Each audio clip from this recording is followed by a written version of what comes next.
Is the 1008-point stock market crash a sign that another 2008 is coming?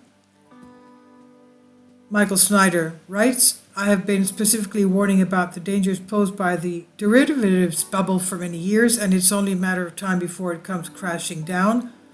In 2008, we experienced a nightmarish financial crisis, and that was felt in every corner of the globe. Is such an event about to happen again? On Friday, the Dow Jones Industrial Average plunged 1,008 points as panic swept through Wall Street in an aftermath of Jerome Powell's dramatic speech in Jackson Hole, Wyoming.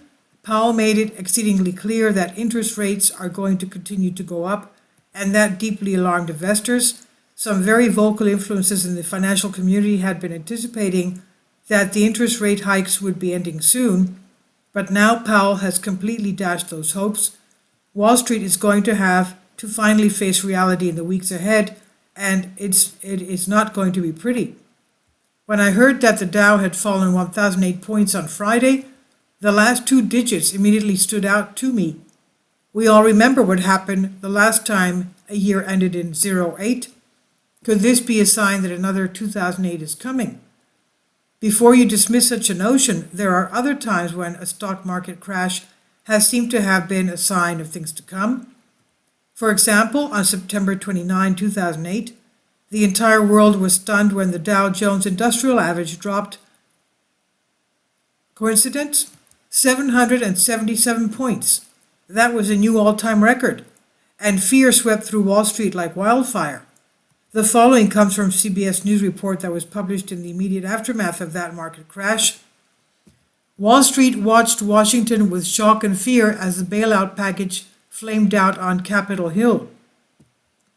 And as that $700 billion financial rescue plan went down, the Dow went down like a sub, hurtling the Dow Jones Industrials down by 780 points in its largest one-day drop ever, reported CBS News correspondent Anthony Mason.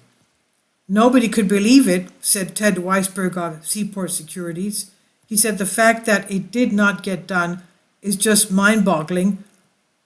The result on Wall Street was a history-making 777-point nosedive. The Nasdaq plunged almost 10%.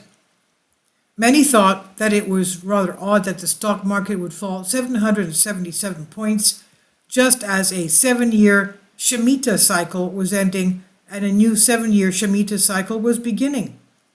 Rosh Hashanah started on the evening of September 29, 2008, and all throughout history we have seen really big things happen on around the times of major biblical festivals. Ultimately, the weeks following September 29, 2008 were some of the most difficult that we have ever seen for Wall Street. A great financial crisis shook the entire planet, and the U.S. economy plunged into what would become known as the Great Recession. 7 years later, there was another stock market crash in 2015. It was immensely painful at the time, but not a lot of people remember it today. Now another 7 years have passed, and it appears that we are on the verge of yet another major panic on Wall Street. Interestingly, another cycle seems to be repeating as well. As I discussed the other day, it's the 14th anniversary of the housing crash of 2008, but what most people don't remember is that there was another housing crash 14 years before that in 1994, and if you go back 14 years before that, you'll find that the U.S. housing market was crashing in 1980. Now the U.S. housing market is crashing again, and this one could turn out to be the most painful of them all. If the Federal Reserve would just stop raising interest rates, we may have had a shot at avoiding a complete collapse of the housing bubble. But that is not going to happen, and Jerome Powell made that exceptionally clear on Friday morning. A keynote speech at the Federal Reserve's annual Jackson Hole Economic Symposium Friday morning, Powell said that the path to reducing inflation would not be quick or easy, adding that the task requires using our tools forcefully to bring demand and supply into better balance. Using our tools forcefully? ? That doesn't sound good at all. And during his speech, he actually seemed to promise that some pain would be coming from U.S. households, for U.S. households and U.S. businesses. Quote, while higher interest rates, slower growth, and softer labor market conditions will bring down inflation, they will also bring some pain to thousands of businesses, end quote. This is what he said. He said, these are the unfortunate costs of reducing inflation, but a failure to restore price stability would mean far greater pain, he said. Even with 4 consecutive interest rate hikes, including 2 back-to-back 75 basis point increases, Powell stressed that the Fed is not in a place to stop or pause, an unwelcome sign for investors who were predicting a rate cut next year. So more interest rate hikes are coming. Will it be a 0.5 percentage point next month, or will it be 0.75 of a point once again?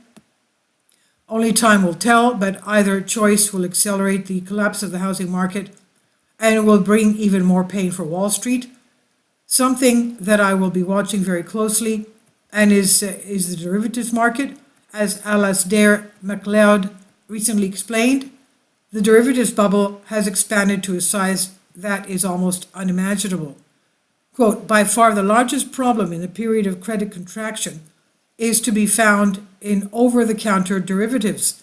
These are unlisted contractual agreements between counterparties, including commodity contracts, credit default swaps, equity-linked contracts, foreign exchange derivatives, and interest rate derivatives. According to BIS's database in December 2021, the notional amounts outstanding of all contracts was $610 trillion. These positions are the total of 70 dealers' returns in 12 jurisdictions, capturing an estimated 94% of the total covered in the BIS's triannual survey, suggesting that the true total outstanding is closer to $650 trillion. Once these derivatives bubbles finally burst, it will be an event that will be absolutely cataclysmic for the global financial system. I have been specifically warning about the dangers posed by the derivatives bubble for many years, and it's only a matter of time before it comes crashing down. Unfortunately, what Jerome Powell and his minions at the Fed are doing threatens to greatly destabilize financial markets. Wall Street is not prepared for an interest rate shock, and I believe that Fed officials are making a tragic policy error. Views expressed in this article, opinions of the author, do not necessarily reflect the views of Collective Spark. Now, about the author, he says, my name is Michael Snyder. My brand new book entitled 7-Year Apocalypse, now available on Amazon. In addition to my new book, I have written 5 others that are available on Amazon: Lost Prophecies of the Future of America, The Beginning of the End, Get Prepared Now, and Living a Life That Really Matters. By purchasing the books, you help to support the work that my wife and I are doing, and by giving it to others, you help to multiply the impact that we're having on people all over the globe.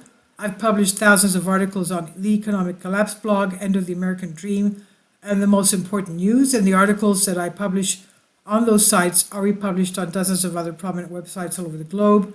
I always freely, happily allow others to republish my articles on their websites. But I also ask that they include this about the author section with each article, and that's what I'm doing here. The material contained in this article is for general information purposes only, and readers should consult licensed professionals before making any legal, business, financial, or health decisions. I encourage you to follow me, he says, on Facebook and Twitter. Any way that you can share these articles with others is great help. During these very challenging times, people will need hope more than ever before, and it's our goal to share the gospel of Jesus Christ with as many people as we possibly can. And this is on Collective Spark by Michael Snyder. Please leave your comments. Thank you for your support. Kindly support my Patreon account. The daily posts are 5 videos daily, and they are totally different from what I have on my YouTube channel. Thank you so much for your support, and that you find all my content so interesting. You'll find the Patreon account details in the description box below.